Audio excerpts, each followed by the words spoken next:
Era uma noite comum, até que esse relato chegou para mim. Assim que comecei a ler, fiquei intrigado com a intensidade de cada palavra, como se o passado dela ainda ecoasse em seu presente. O que você vai ouvir agora é mais do que uma história. É um mergulho profundo em como o desejo humano pode abrir portas que talvez nunca devessem ser tocadas. Boa noite, Dom.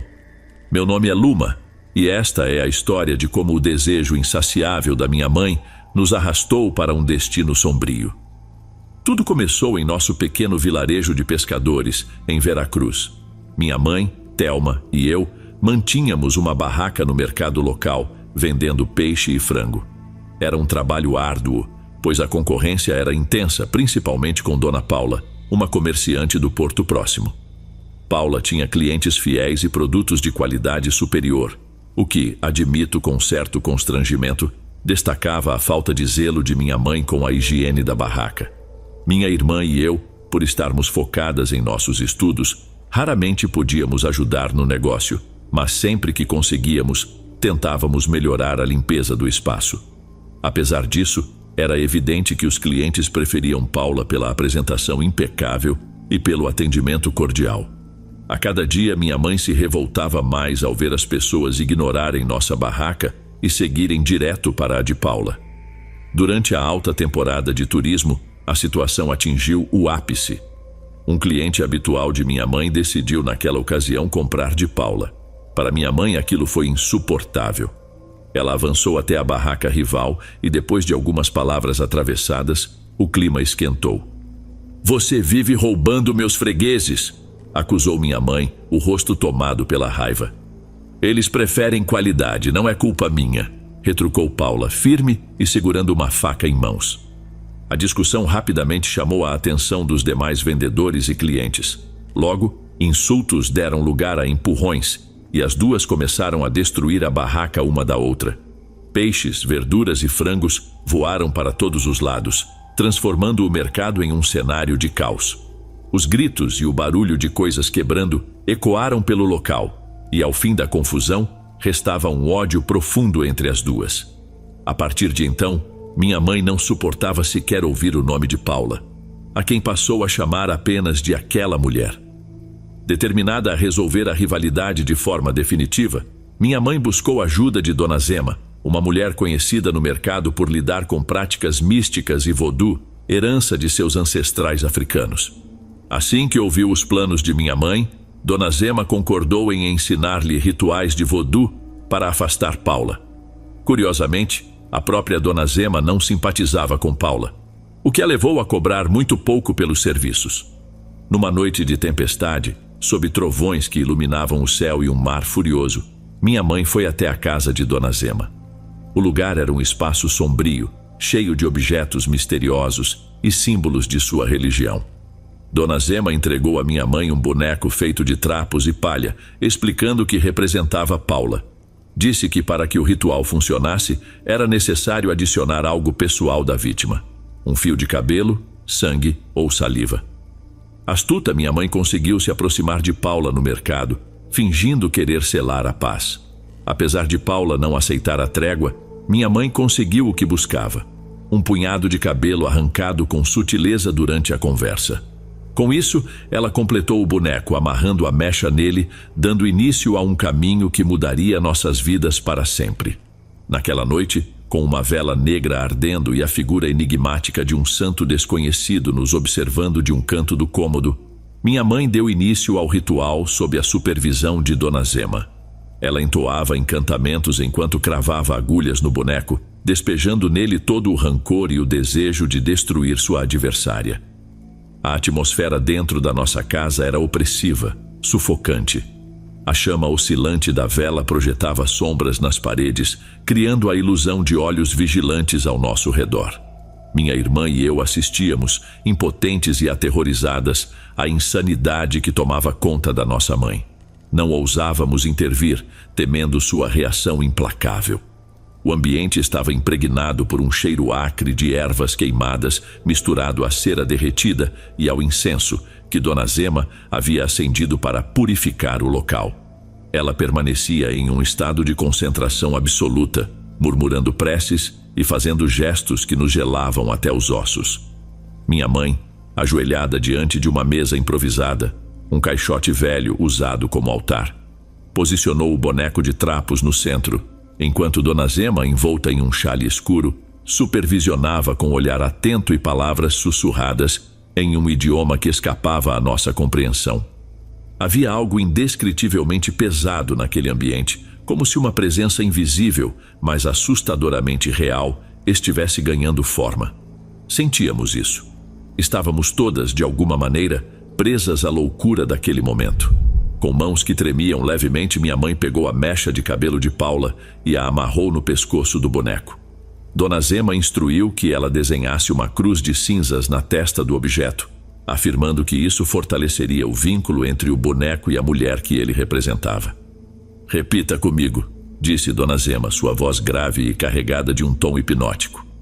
Minha mãe começou a recitar as maldições, uma sequência de palavras que soavam como lâminas, cada uma carregada de intenções sombrias. A cada verso, ela enfiava uma agulha longa no boneco, primeiro nos braços, depois nas pernas e, por fim, no peito onde estaria o coração. "Que sua dor seja refletida aqui, que sua existência se apague como esta chama", declarou minha mãe, antes de soprar a vela e mergulhar o cômodo em uma escuridão sepulcral. O silêncio que se seguiu foi absoluto, quase tangível. Dona Zema se levantou lentamente, satisfeita, e anunciou: "Está feito. Agora basta aguardar e observar enquanto a vida dela se desfaz." Nos dias seguintes, a saúde de Paula deteriorou rapidamente. De acordo com relatos de sua sobrinha, nossa amiga, tudo começou com dores de cabeça persistentes e vertigens, que logo evoluíram para febres intensas e convulsões.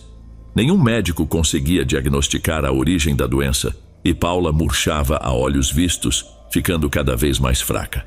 Sua pele adquiriu um tom acinzentado, quase espectral, e a energia vibrante que costumava ter desapareceu por completo. Enquanto isso, coisas perturbadoras começaram a acontecer em nossa casa.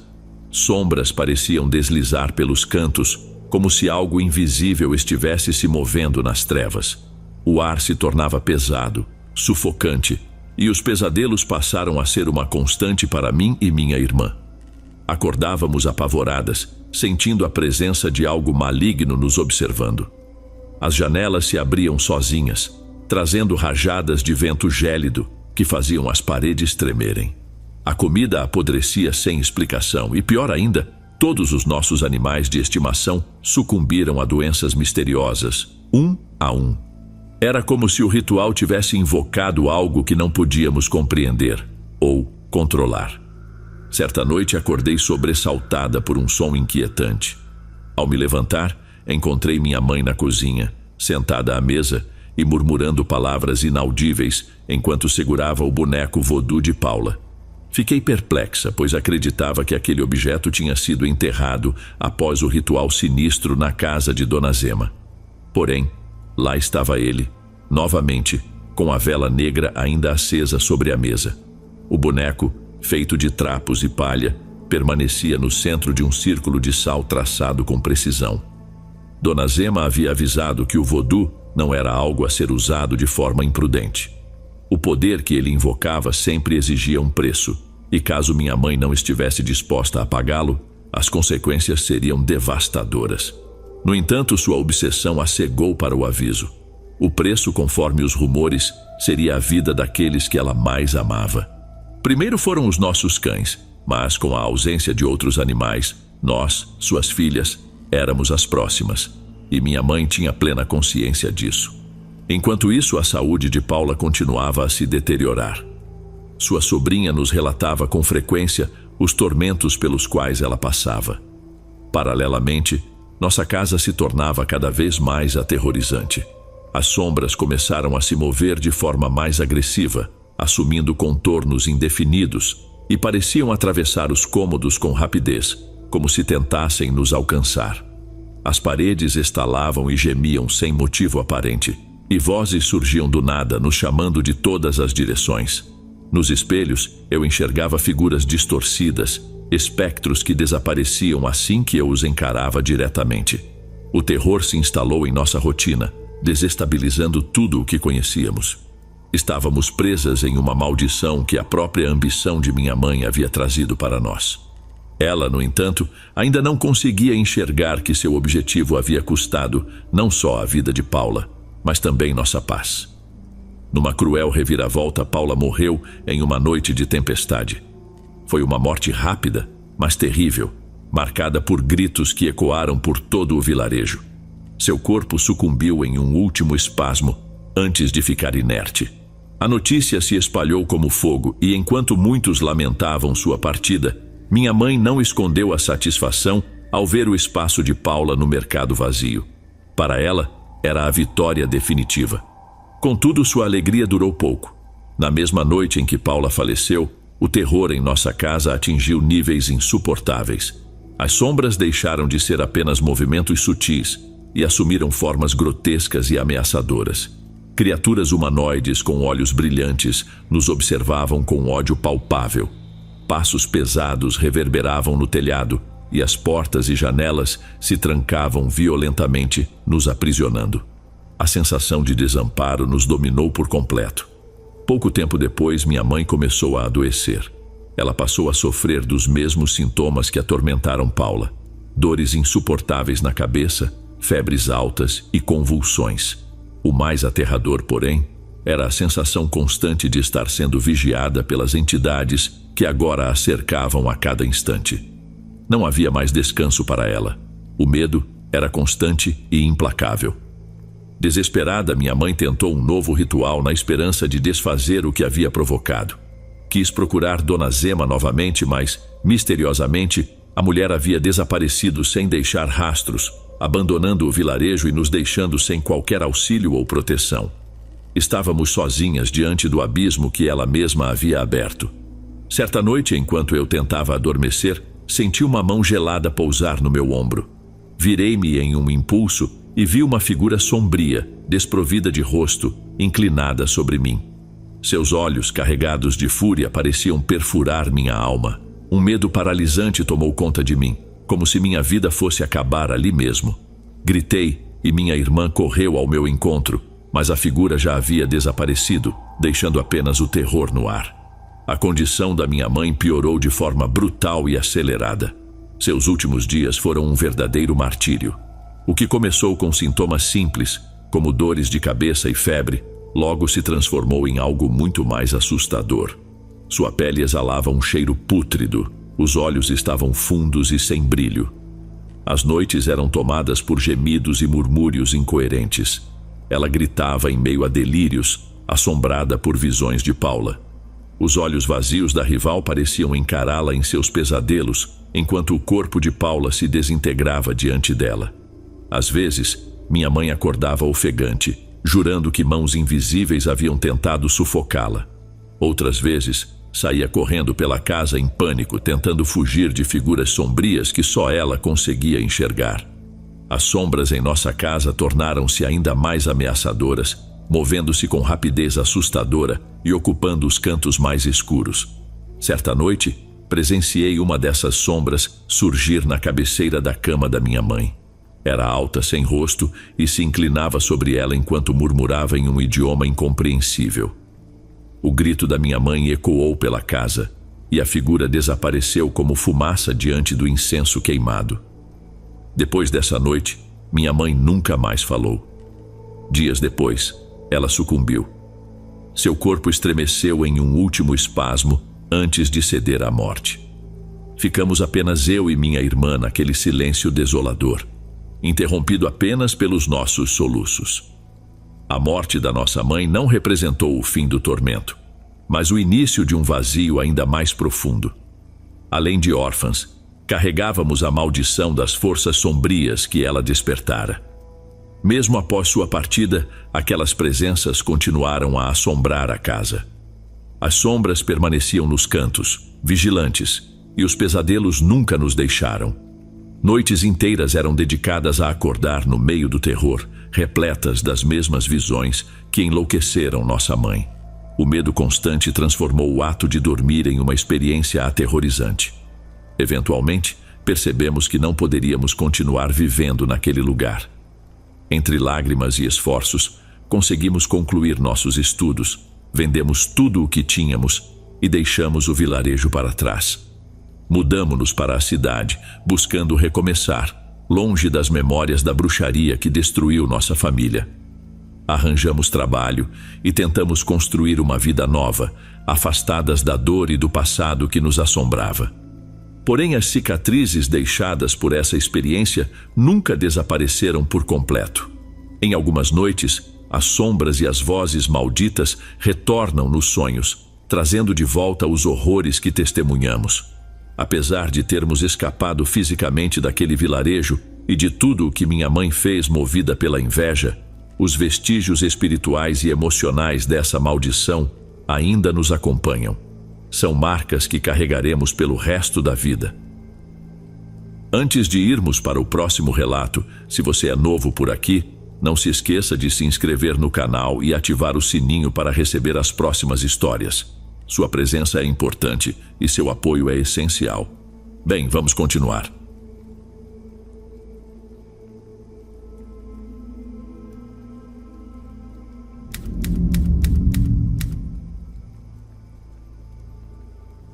Há pouco tempo vivi uma experiência difícil. Terminei o único relacionamento amoroso que já tive. Aos 18 anos, deixei minha casa para morar com meu então namorado e seguimos juntos até meus 24. Durante a maior parte do tempo, as coisas iam bem, ou pelo menos pareciam. Mas no último ano, os problemas começaram a aparecer e há poucos meses decidimos nos separar. O apartamento onde morávamos era dele. Tudo estava em seu nome. Móveis, eletrodomésticos, absolutamente tudo. Quando saí, deixei tudo para trás. Foi minha amiga Fernanda que me estendeu a mão. Ela não apenas ofereceu seu apoio, mas também me deu abrigo, abrindo as portas de seu lar e me deixando ficar na sala de seu apartamento por várias semanas, enquanto eu me recuperava. Durante esse período, ela não me deixou sozinha em nenhum momento. Cada noite ao lado dela parecia uma pequena celebração, quase como uma festa do pijama. Passávamos horas na sala assistindo filmes, conversando, e ela fazia questão de me distrair sempre que percebia minha tristeza. Ficava ao meu lado até que eu pegasse no sono. E nesses momentos em que eu estava prestes a adormecer, algo curioso acontecia. Mesmo entre o sono e a vigília, eu sentia sua presença. Fernanda tinha o hábito de passar os dedos pelo meu cabelo com movimentos suaves antes de caminhar até seu quarto. Não sei explicar como, mas em algumas dessas noites, parecia que ela não apenas tocava meus fios, mas também os pressionava de leve, como se os mordiscasse. Para mim, era um gesto de afeto, algo sem maldade, quase como um carinho fraternal. Nunca tive coragem de perguntar a ela sobre isso. Não havia nada de desconfortável naquilo. Ao contrário, eu me sentia acolhida, cuidada. Com o passar dos dias, comecei a perceber outra coisa. Frequentemente acordava sem as meias. Era como se Fernanda as tirasse enquanto eu dormia. Uma manhã, durante o café, comentei casualmente que gostava de dormir de meias. Ela não respondeu nada, e eu imaginei que não tivesse ouvido. Mas mesmo depois disso, continuava acordando descalça, até que um dia algo aconteceu. Algo que me levou a compartilhar essa história com vocês. Fernanda estava atolada de trabalho e só chegou ao apartamento tarde da noite. Por volta das 9, ela me ligou, avisando que demoraria e que eu não precisava esperá-la para jantar. Fiz algo para comer, coloquei um filme e me deitei no sofá, tentando acalmar a mente e afugentar a tristeza. Enquanto o sono começava a me envolver, senti de novo aqueles dedos deslizando pelo meu cabelo, seguidos do mesmo movimento estranho, como se o cabelo fosse pressionado ou mordiscado. Desta vez, ouvi claramente uma respiração próxima e pesada. Logo depois percebi as meias sendo puxadas dos meus pés e passos apressados correndo na direção do quarto da Fernanda. Até ouvi a porta do armário bater. Por alguns instantes fiquei imóvel, confusa. Eu não queria abrir os olhos, convencida de que aquilo só poderia ser um sonho. Talvez Fernanda tivesse chegado sem que eu percebesse e aquilo fosse apenas o meu subconsciente me pregando peças. Mas no fundo, eu sabia que não era. Era o som familiar de Fernanda lutando para destrancar a porta que me tirou daquele estado entre o sono e a vigília. Como de costume, ela entrou se desculpando por ter chegado tarde e por me deixar sozinha. Acordei de vez confusa. Olhei para os meus pés. As meias haviam sumido novamente. Ainda podia sentir a sensação dos dedos deslizando pelo meu cabelo e aquele hálito quente tão próximo. Foi quando tive um ataque de pânico. Tentei explicar a Fernanda o que tinha acontecido, mas as palavras não saíam. Precisei de muito tempo para me acalmar antes de conseguir contar tudo o que vinha acontecendo. Relatei como, noite após noite, eu sentia aquelas mãos no meu cabelo e como acordava sempre sem as meias. Fernanda ouviu tudo atentamente e, sem hesitar, negou que tivesse feito qualquer uma dessas coisas. Disse nunca ter tocado no meu cabelo e muito menos tirado minhas meias. Em busca de uma explicação, fomos ao quarto dela. Vasculhamos o armário e os cantos, mas, como era de se esperar, não encontramos nada. Nada parecia fora do lugar. Por sorte, aquele foi o meu último dia no apartamento, já que minha mudança estava marcada. Antes de eu partir, Fernanda comentou que nunca havia tido nenhuma experiência estranha ali, embora admitisse acreditar que coisas sobrenaturais poderiam acontecer. Meses depois, Fernanda me contou algo que ouviu de seu vizinho no estacionamento. Subiram juntos e, ao conversar, ele compartilhou uma história peculiar. Sua filha pequena, de cerca de 4 anos, dizia frequentemente que no apartamento de Fernanda não morava apenas ela. Segundo a menina, ali vivia também um senhorzinho muito pequeno. A descrição da criança era perturbadora.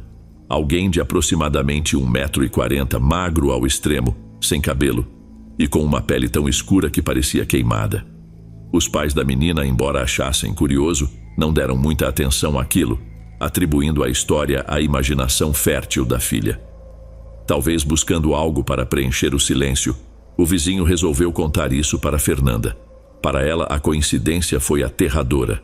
Desde então, ela não consegue deixar de pensar que aquilo que vivi, de alguma forma, pode estar conectado com a visão da menina.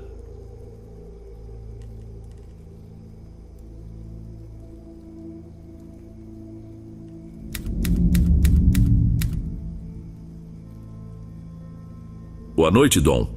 A história que vou compartilhar não é minha, mas dos pais da minha melhor amiga. Eles são pessoas sérias, que não criariam algo só para chamar atenção.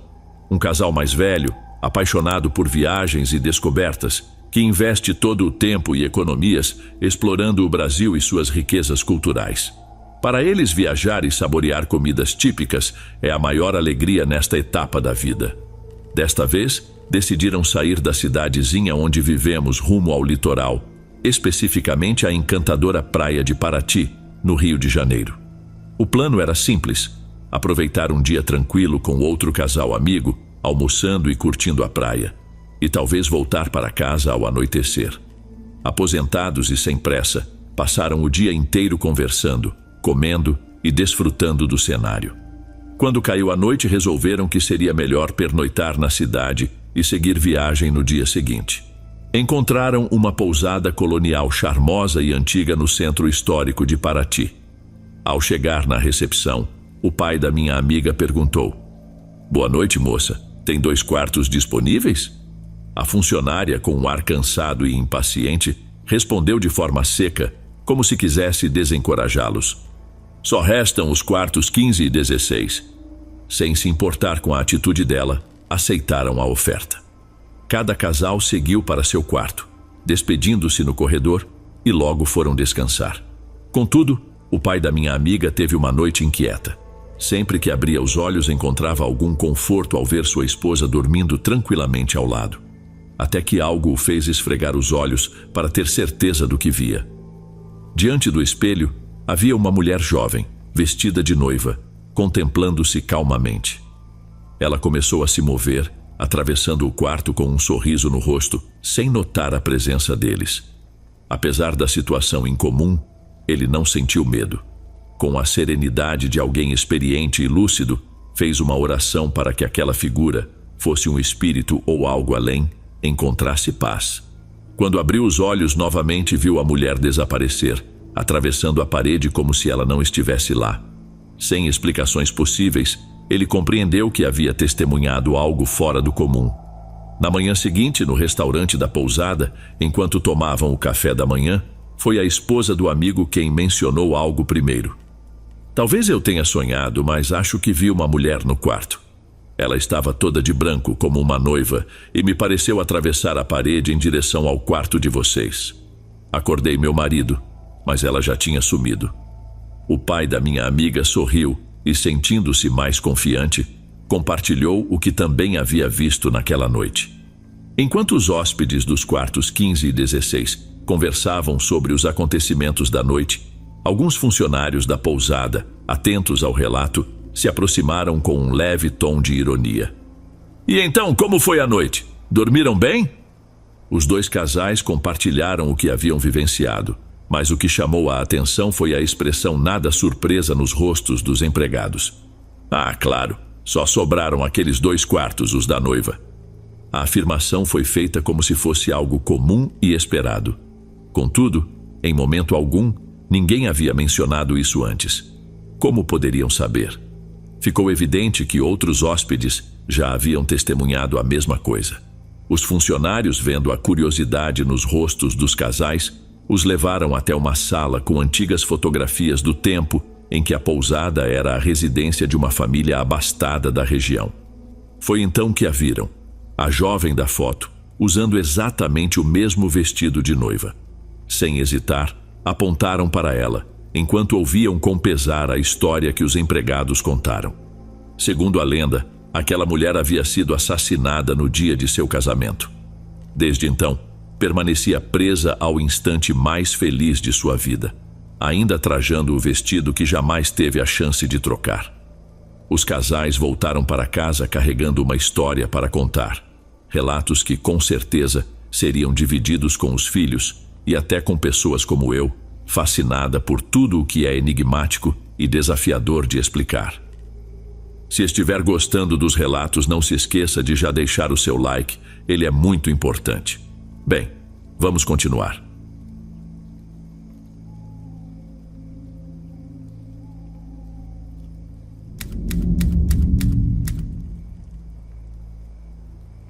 Há quase 2 décadas, quando perdi meu pai, aconteceram 2 episódios que nunca deixaram de nos intrigar.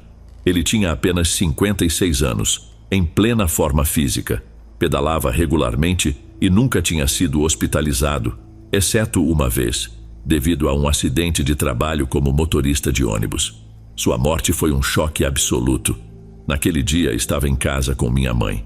Haviam almoçado e assistiam à TV na sala, quando ele comentou que ouvia o som de asas batendo na cozinha. A contragosto, minha mãe foi conferir, mas não havia nada fora do normal. Ele insistiu algumas vezes até que mais tarde mencionou ouvir água correndo, como se houvesse um vazamento. Mais uma vez, minha mãe verificou, e de novo, tudo parecia em ordem. Pouco tempo depois, enquanto assistiam ao programa, minha mãe falou algo, mas ele não respondeu. Quando o olhou, percebeu que estava sofrendo um infarto. Desesperada, buscou ajuda dos vizinhos, mas, ao chegarem ao hospital, ele já havia partido. Durante o velório, minha mãe contou essa história a todos e continua repetindo até hoje. Muitos acreditam que os sons ouvidos por meu pai poderiam ser um presságio da morte chegando. Contudo, algo ainda mais estranho aconteceu. Embora nossos avós e tios fossem religiosos, minha família mais próxima não praticava nenhuma fé. Meu pai e eu, declaradamente agnósticos, havíamos concordado que após sua morte não haveria cerimônia religiosa nem orações. Mas no momento de fechar o caixão, uma vizinha iniciou um rosário. Respeitamos o gesto, já que era sua forma de demonstrar carinho. Enquanto isso, fui até a rua para tomar ar, onde meu cunhado preparava o carro que meu pai usava como táxi. Planejávamos utilizá-lo para levá-lo ao cemitério. Foi então que algo inexplicável aconteceu. Assim que as orações começaram, todos os trincos do carro se fecharam sozinhos. Era um carro com travas manuais, sem sistema eletrônico. Não havia explicação. Tentamos abrir com a chave sem sucesso. Usamos outras chaves, mas nada funcionava. Só quando o rosário terminou, todas as travas se abriram sozinhas, como por magia. Era pleno dia, sem ninguém dentro do veículo. Para nós, foi como se meu pai, fiel às suas convicções, estivesse expressando sua desaprovação de forma sutil, mas inegável. Apesar disso, jamais interrompemos as senhoras que rezavam. Sua intenção era de respeito, mesmo que em desacordo com os desejos dele. Até hoje, esse episódio permanece como um mistério que nos faz questionar o quanto ainda desconhecemos. Um outro acontecimento curioso envolveu uma vizinha que confidenciou algo estranho à minha mãe. Certa noite, já bem tarde, ao se despedir de uma visita, ela avistou algo peculiar. Era a figura de um homem trajando um terno escuro e um chapéu, mas o rosto permanecia invisível, envolto em sombras. Ele era muito alto e estava parado, olhando para dentro da nossa casa por um vitrô acima da porta da garagem. O mais curioso é que naquela época, ninguém fazia ideia de quem ou o que era o Slender Man, já que essa história nem existia ainda. Anos depois, ao me deparar com essa lenda na internet, me dei conta de que a descrição da vizinha era incrivelmente semelhante à dessa figura misteriosa. Ela viu isso poucos dias antes da morte do meu pai, o que tornou a coincidência ainda mais inquietante.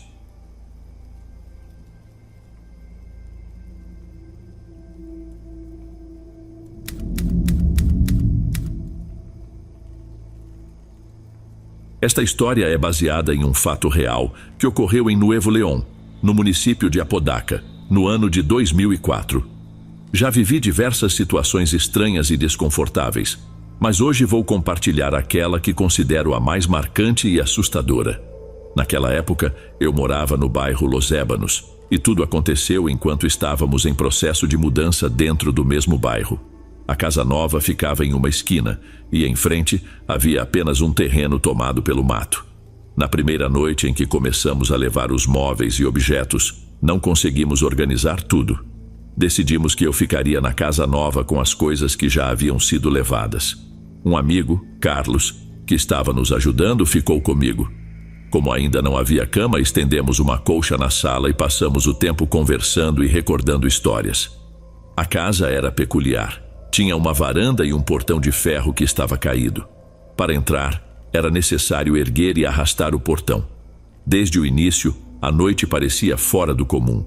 A casa tinha uma atmosfera intimidadora, lembrava um cenário de filme de terror. 2 andares completamente vazia, o que só a tornava mais sinistra. Carlos parecia inquieto, não conseguia relaxar. Em determinado momento, disse que precisava usar o banheiro, mas o lavabo no térreo ainda não tinha água e o do andar superior estava sem luz. Sugerindo que ele levasse o isqueiro da cozinha para se guiar, brinquei que poderia acompanhá-lo se estivesse com medo. Ele riu, mas parecia tenso ao subir as escadas. Enquanto isso, deitei novamente e acabei cochilando por uns 20 minutos. Foi então que ouvi o barulho do portão sendo arrastado e a porta principal se abrindo. Levantei imediatamente e vi Carlos correndo em direção à avenida. Por mais que eu o chamasse, ele sequer olhou para trás. Fechei a casa e fui direto para onde minha família estava, na casa antiga, para contar o que tinha acontecido. Meu pai, desconfiado, sugeriu que talvez tivéssemos bebido algo, mas garanti que não, pois estávamos completamente sóbrios. O assunto acabou sendo deixado de lado. No dia seguinte, finalizamos a mudança e passamos a morar na nova casa. Eu, meus pais e meus 2 irmãos. Desde o início, aquele lugar parecia carregar uma energia pesada, bem pior do que a casa anterior, onde já haviam ocorrido algumas situações estranhas comigo. Algum tempo depois, minha mãe começou a comentar que coisas inexplicáveis estavam acontecendo. Objetos mudavam de lugar e portas se abriam sozinhas. Foi durante um passeio a uma fazenda com amigos que reencontrei Carlos. Ele estava diferente, como se evitasse me encarar ou conversar comigo. Quando finalmente trocamos algumas palavras, ele revelou que naquela noite na casa tinha visto uma sombra no quarto de cima, junto à janela.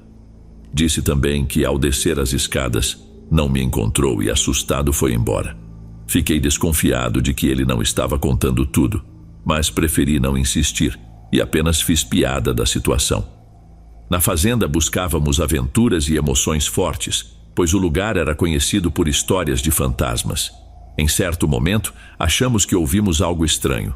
Um amigo, visivelmente bêbado, começou a desafiar qualquer presença sobrenatural que pudesse estar ali.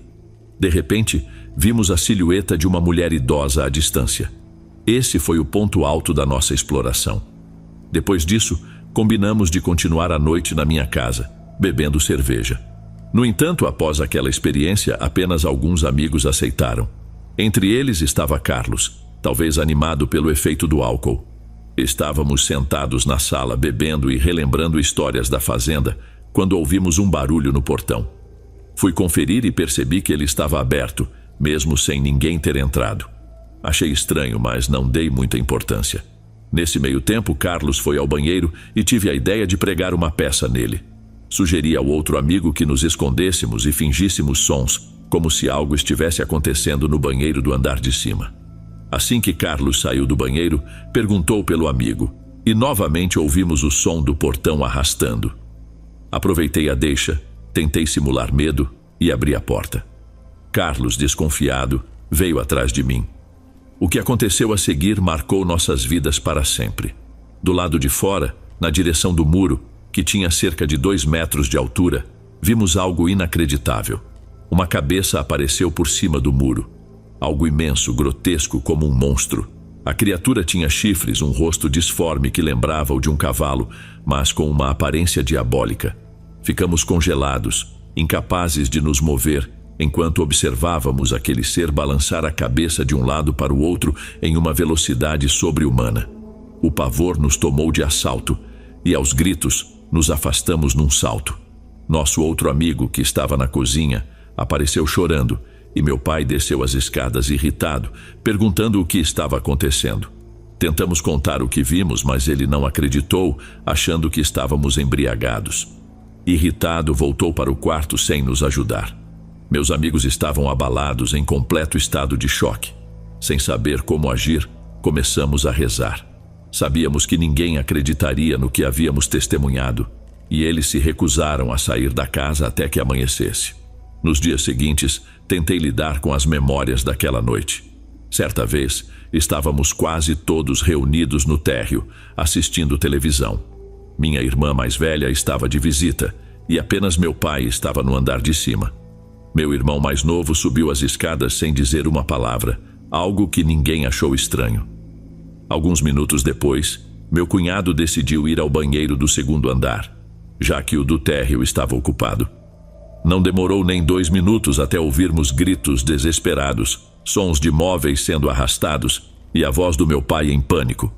Subi correndo e o que vi me destruiu.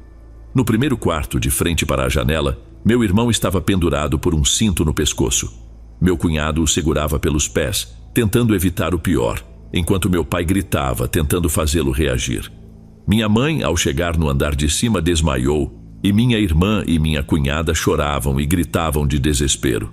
Eu simplesmente fiquei imóvel, incapaz de fazer qualquer coisa, apenas com lágrimas escorrendo pelo rosto. Ele era mais novo do que eu, e a lembrança ainda é uma ferida que nunca se fechou. Não tenho dúvidas de que a maldade existe. Nunca compartilhei essa história em outros lugares.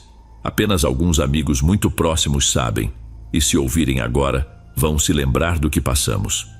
Outras coisas aconteceram naquela casa depois disso, e por algum motivo acabei ocupando aquele mesmo quarto. Carrego comigo a certeza de que aquilo que vimos naquela noite está diretamente relacionado ao que aconteceu com meu irmão. Divido esta experiência para alertar: o mal está à espreita, mais próximo do que imaginamos. Nunca desafiem essas energias dizendo: só acredito se ver.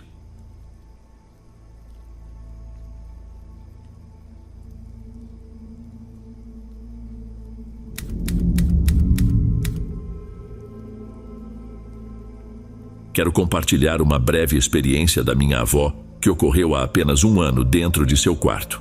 Na casa dela, há uma porta que dá diretamente para a rua. Os vidros dessa porta, já antigos, são do tipo polarizado. É possível enxergar de dentro para fora, mas quem está do lado de fora não consegue ver o interior.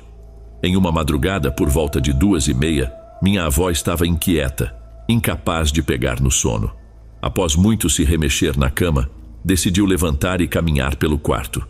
Enquanto andava, começou a ouvir os cachorros dos vizinhos latindo ao longe, quase no fim da rua. A rua em questão cruza com outra que leva até o rio que corta toda a cidade.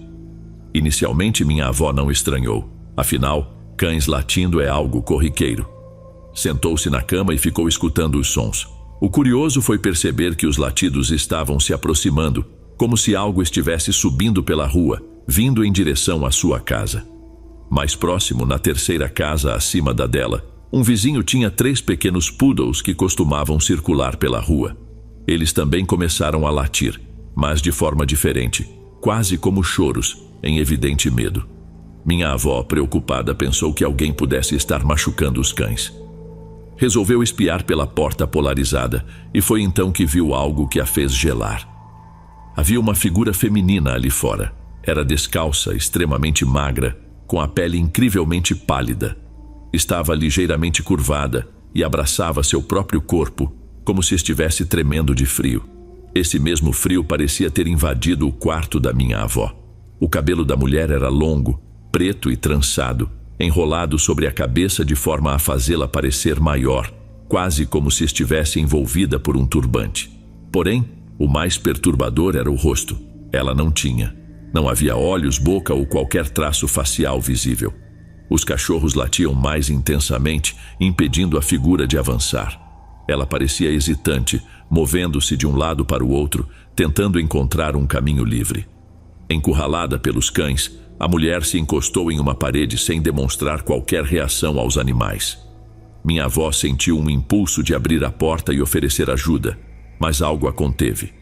Uma sensação inexplicável lhe dizia que aquela criatura não era humana, que não era alguém real. Depois de algum tempo, quando os poodles se afastaram um pouco, a figura recuou. Ela desceu a rua e virou na esquina que levava à estrada do rio. Quando minha avó nos relatou o que aconteceu, dissemos que ela fez bem em não abrir a porta. Comentamos que talvez o fato de ela não ter conseguido ver o rosto fosse um aviso, e que caso tivesse aberto a porta, poderia ter visto algo que não deveria.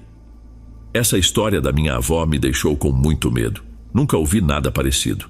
Se alguém já vivenciou algo semelhante, gostaria muito de saber.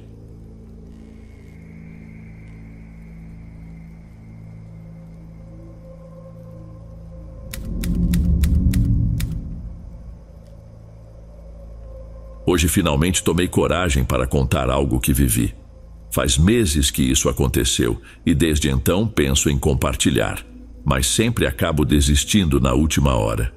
Não sei por que sinto tanta vergonha, especialmente sendo alguém que nunca deu crédito a histórias sobrenaturais, até passar por algo assim. Eu moro só com minha filha, Luana. Ela tem 7 anos e é a luz da minha vida, a razão pela qual faço tudo para seguir adiante. O pai dela nunca demonstrou interesse, é como se ele não existisse. Apesar de ter sido difícil no início, com muito trabalho e esforço conseguimos melhorar nossa vida. Hoje, posso até colocá-la numa escola particular. Não há investimento mais valioso do que sua educação, disso tenho certeza. Sei que esses detalhes podem parecer fora de contexto, mas é para que vocês entendam nossa rotina, como vivemos e, principalmente, o quanto às vezes parece que estamos enfrentando o mundo sozinhas. Tenho certeza de que muitas mães vão se identificar. O apartamento onde moramos agora foi alugado pelo meu tio Fábio. Antes de nós, ele ficou anos com um casal de idosos como inquilinos. Quando a esposa faleceu, o filho veio buscar o pai, mas deixou os móveis para trás e nunca voltou. Meu tio decidiu manter tudo o que ainda estava em bom estado, como o sofá e a geladeira. Para mim, foi uma bênção, já que não tinha quase nada. Além disso, a escola da Luana fica perto, então parecia o lugar perfeito. Com o tempo, porém, comecei a sentir algo estranho aqui. É difícil descrever, uma energia diferente. Às vezes, enquanto assistimos TV na sala, ou faço lição de casa com minha filha, ouvimos o que parece ser uma mulher cantando. O som não vem de nenhum vizinho e nunca conseguimos identificar de onde exatamente sai. Sem contar nada para ela, para evitar medo, começo a andar pelo apartamento sempre que escuto essa voz, tentando descobrir a origem. Uma vez acreditei que vinha do banheiro, próximo à banheira. Abri a porta e o som parou. A cortina da banheira estava fechada. Reunindo coragem, puxei-a achando que poderia encontrar algo que mudaria minha vida para sempre. Mas não havia nada, nenhuma presença, nenhum som.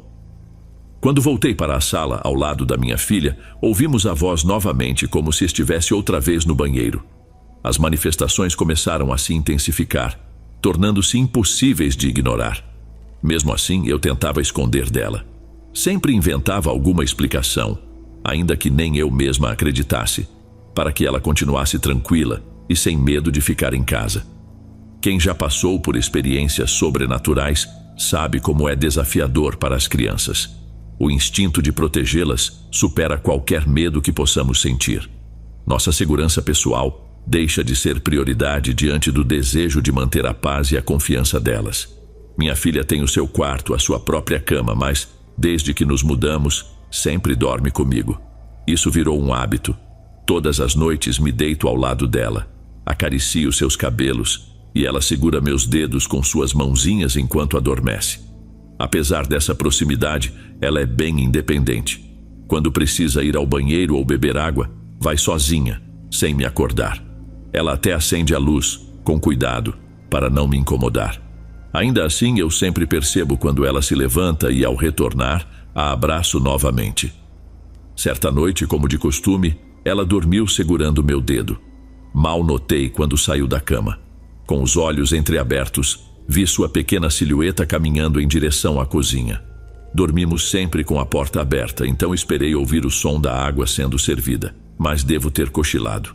Pouco depois, senti quando ela voltou, deitando-se ao meu lado, aconchegando-se como sempre fazia. Estendi a mão para tocar seus cabelos, mas algo estava diferente. Não senti seus fios longos e lisos. Eram curtos, ásperos e envelhecidos. Foi então que percebi dedos segurando minha mão, mas eles não eram os dela. Eram magros, enrugados e rígidos. Meu grito foi imediato e desesperado. Num impulso, empurrei aquela coisa e me afastei, caindo para o outro lado da cama. Minha filha, assustada, entrou correndo no quarto, acendeu a luz e, entre lágrimas, perguntou o que tinha acontecido. Eu não conseguia recuperar o fôlego para explicar ou tranquilizá-la. Olhei ao redor. Não havia mais ninguém ali. Só nós duas. Mas eu sabia. O que aconteceu não foi sonho. Não poderia ser. Naquela mesma noite, decidi que precisávamos sair. Dirigi sem rumo até que ela adormeceu no carro. Mais tarde, procurei meu tio para relatar o ocorrido. Como era de se esperar, ele não acreditou, mas sugeriu chamar o pároco da igreja para abençoar o apartamento se isso me trouxesse alguma paz. Embora eu não tenha muita fé nessas coisas, concordei. Desde então, tudo parece mais calmo, mas há algo que ainda me incomoda. Enquanto escrevo estas palavras e compartilho minha história, sinto um peso inexplicável à noite. Tento me apegar à ideia de que deve haver uma explicação científica para isso. É o que me mantém com a mente lúcida. Mesmo assim, não sei mais no que acreditar. Espero que minha história chegue até alguém que possa compreender. Se já viveu algo semelhante ou sabe como resolver isso definitivamente, adoraria ouvir.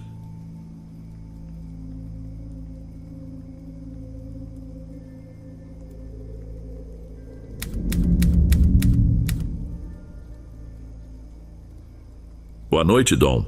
Vou contar um episódio peculiar que aconteceu com meu namorado. Ele mesmo contou essa história, então a partir de agora vou reproduzi-la em suas palavras.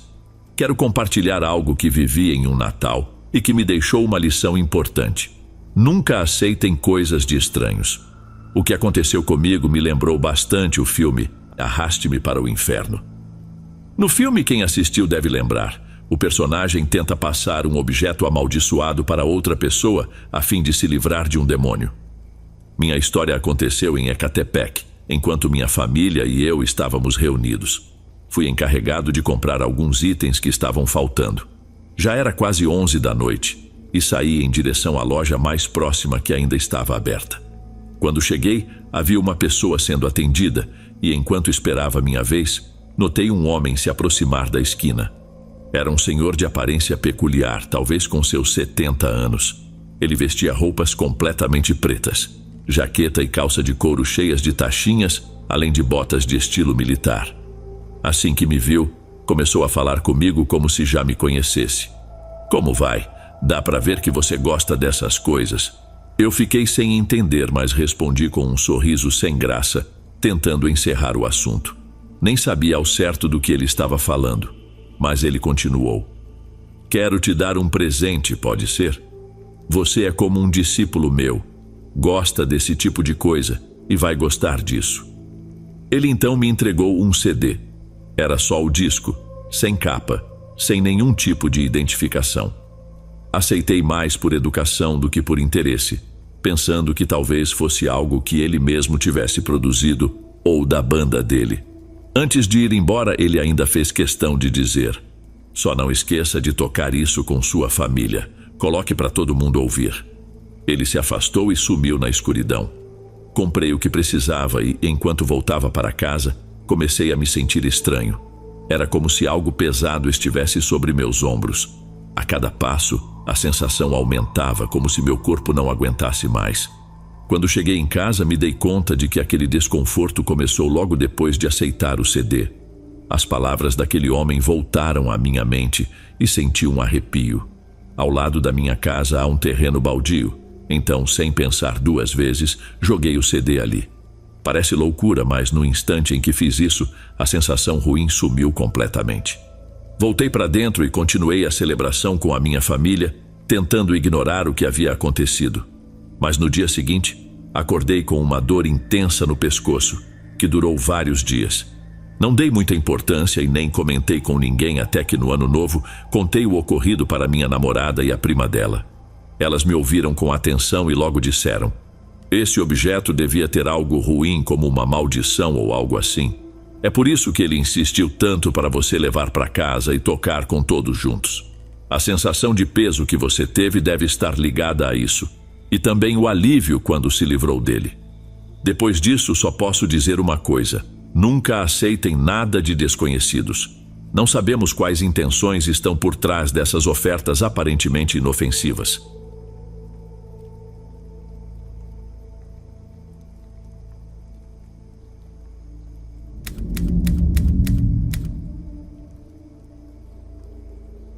Minha avó vive em um dos bairros mais antigos de Tijuana, lá nos morros, onde a gente mal entende como conseguiram levantar aquelas casas.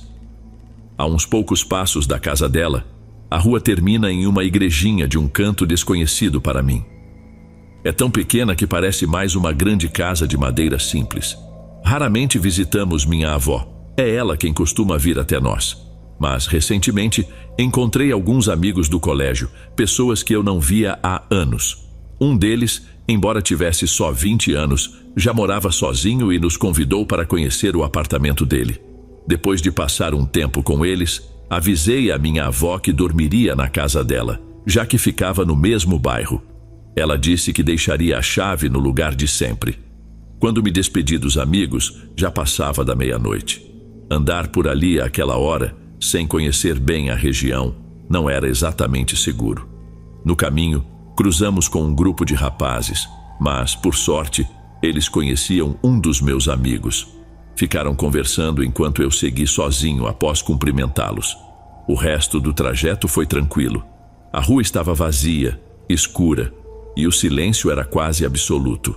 Apenas o som abafado de uma festa distante, talvez lá pela avenida principal, quebrava o clima. Nem os cães da vizinhança pareciam dar sinal de vida. De repente comecei a ouvir um som estranho. Era um murmúrio, como se várias pessoas estivessem sussurrando juntas. O barulho vinha rápido, parecia se aproximar por trás de mim. Parei, olhei ao redor, mas não havia ninguém. Então o som surgiu na minha frente, como se tivesse passado direto por mim. Ainda assim, não vi ninguém. Confuso e apreensivo, decidi andar mais rápido, mas não quis voltar para pedir ajuda aos amigos, já que faltava tão pouco para chegar na casa da minha avó. Logo as vozes ficaram mais nítidas. Elas rezavam. Levantei os olhos e vi figuras adiante. Um grupo de mulheres, pelo menos umas 7 ou 8, caminhando cobertas com algo que parecia um xale. Elas seguiam rumo àquela igreja no fim da rua, sussurrando preces enquanto andavam. Corri até a casa da minha avó e, para minha surpresa, a porta estava aberta. Ela estava acordada me esperando, algo muito incomum, já que sempre vai para a cama às 9 em ponto. Perguntei o que estava acontecendo e ela só disse: "Não gosto dessa rua quando ouço murmúrios. Nada além disso." Nem respondeu quando perguntei por que alguém estaria rezando na igreja àquela hora.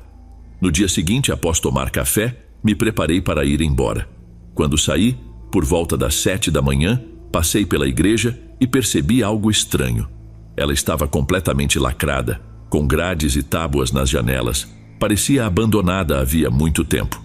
As correntes na porta estavam enferrujadas, teias de aranha espalhadas por todo lado. Era óbvio que ninguém entrava ali fazia meses. Nunca consegui entender o que aconteceu naquela noite. E minha avó, ela nunca quis tocar no assunto novamente.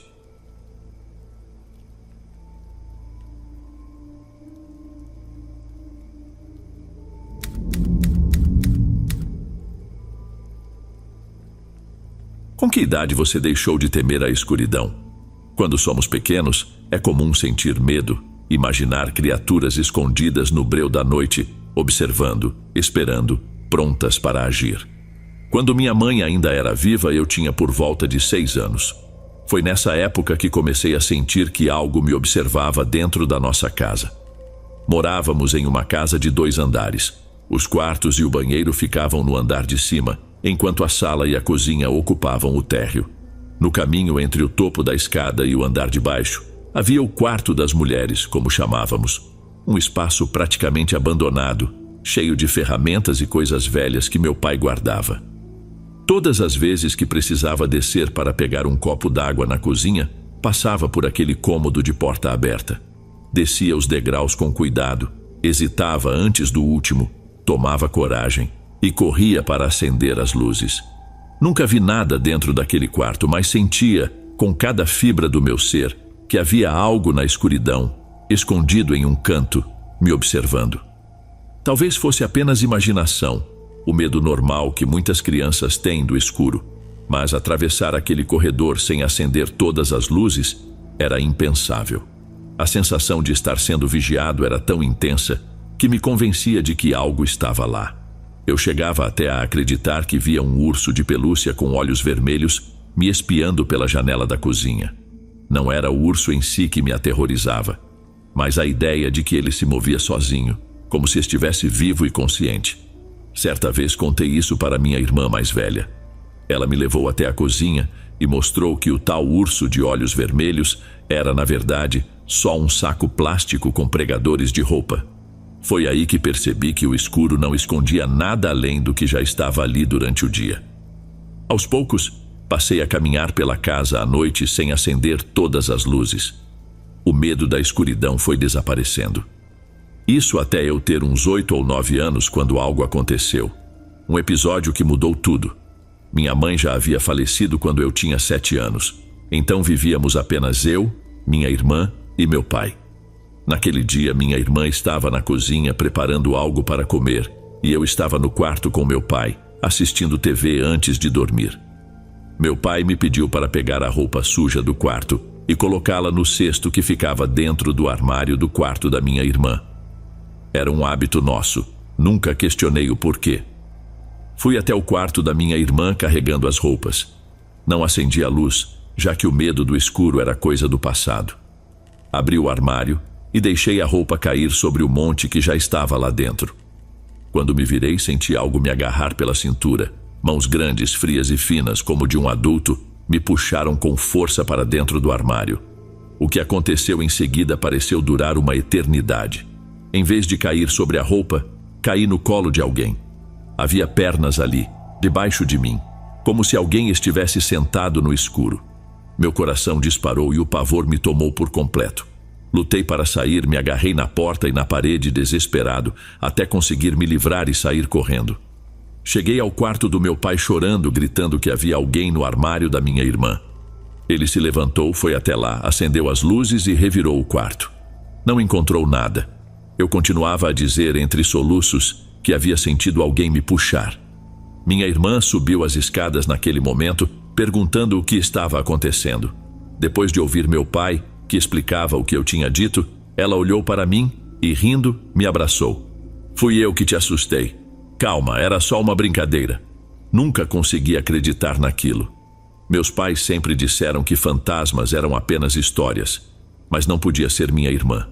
Depois que meu pai saiu do quarto dela, vi minha irmã subindo as escadas. Não havia mais ninguém lá em cima, além de mim e do meu pai. Era impossível ela ter estado no quarto antes. O medo do escuro voltou e ficou comigo por alguns anos. Imaginem um garoto de 11 anos acendendo cada luz do caminho até a cozinha e depois disparando escada acima assim que apagava as luzes. Muito tempo depois, já na adolescência, em uma conversa sobre nossa infância, minha irmã confirmou o que eu já desconfiava. Ela disse que provavelmente tinha mentido para me tranquilizar, mas que não foi ela quem me assustou naquela noite. Afirmou que esteve na cozinha o tempo inteiro. Ela sugeriu então que talvez pudesse ter sido nossa mãe, voltando para me dar um último abraço. Mas eu duvido. Se fosse ela, não teria sentido aquele pavor, aquela sensação de que algo prestes a acontecer iria me engolir para sempre na escuridão. Antes de irmos para o último relato, se ainda estiver por aqui, comente o horário que está assistindo.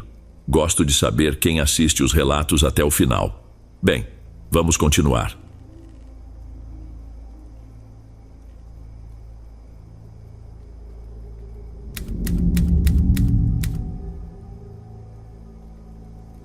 Me chamo Júnior. Resolvi contar isso porque acredito que pode ser útil para quem já passou por algo parecido ou simplesmente quer refletir sobre o que existe além do nosso controle. Há muitos anos, seguindo a tradição da minha família, exerço a função de curandeiro aqui no bairro. Embora tenha um emprego formal, é durante as tardes e noites que os conhecidos costumam me procurar, pedindo ajuda para desfazer feitiços, lidar com bruxarias ou realizar limpezas espirituais.